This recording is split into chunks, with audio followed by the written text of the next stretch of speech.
Ron, I don't know. We were going to have a little more fun tonight about this crazy name calling, but my God, this is much more important than the name calling, calling people, dead eyes, what's his name, or whatever latest little moniker he throws at somebody. Mueller's not going to be best with it. Mueller's now getting this information as we're getting it. This is a lot of stuff indicating obstruction of justice. All that Nixon did, although it was criminal and cost of his office, was have the CIA say, we're into this case, FBI, get out of it. This is now 4 points of contact with the president saying, set me loose. Free me. Yeah, it's true. And I think we'd make a mistake, by the way, listening to the discussion you just had. I think we'd all make a mistake if we frame this in terms of a narrow issue of collusion between the Trump campaign, maybe even Donald Trump himself, and the Russians over the hacking. That sort of collusion was not necessary for the Russians to do what they did, but it's interesting to know that the FBI investigation seems to be broadening in scope. They're looking at financial crimes now, we're hearing. These investigations tend to go where the facts lead, and I think that they're looking at things that are much, much more than collusion. But the fact that Donald Trump is doing this, behaving in such a wildly inappropriate, if not downright illegal way, I don't know what more, what better indication there is that something is there. Something is there that he very much doesn't want people to know about. Do you think he's, how do you think we are as a country right now with this president? What should we do? I think we're in a state of crisis.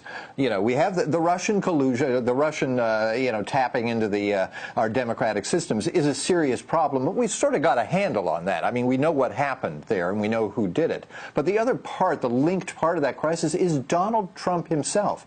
This is a dangerously, emotionally, and mentally unstable individual here who is wholly ignorant about how you perform as president of the United States. And I think I've been watching from abroad for the last month here. I just got home a couple of days ago, but I think I've sensed a change in the coverage now. I think people are finally starting to come to grips, as we must come to grips, with the notion that we have a dangerous individual in the Oval Office who is a national security threat, and he needs to be removed from office. That's easy to say, but he's unfit and he needs to be removed.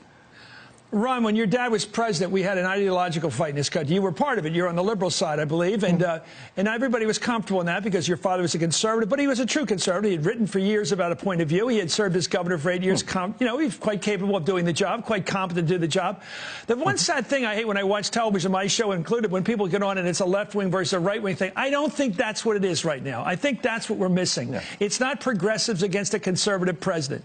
If it was someone like Ted Cruz, that would be the case. This is not Ted Cruz. This is something different, and I wish the Republicans on the moderate right and the moderate and centrist right would say, he's our problem too. But why are they not talking? Well, listen, Chris, when the history books are written about this period, and they will be, there are only going to be two sides. There are going to be patriots and there are going to be partisans. There are going to be true Americans, and there are going to be people who are engaged in behavior, and I would throw Donald Trump into this category, engaged in behavior that can only be described as treasonable. It's not treason technically in the legal sense, but it is treasonable. They are taking Russia's side over the United States of America. Russia attacked us. What was Trump doing meeting those people in the Oval Office and bragging about anything to them? I know. The pictures were absurd. He looked like some kid who just was a new kid in school and sucking up to the cool kids. Ron, we don't have enough of you, sir. Thank you. Please come on again quickly. Thank you, Ron Reagan. Hey there, I'm Chris Hayes from MSNBC. Thanks for watching MSNBC on YouTube. If you want to keep up to date with the videos we're putting out, you can click subscribe just below me or click over on this list to see lots of other great videos.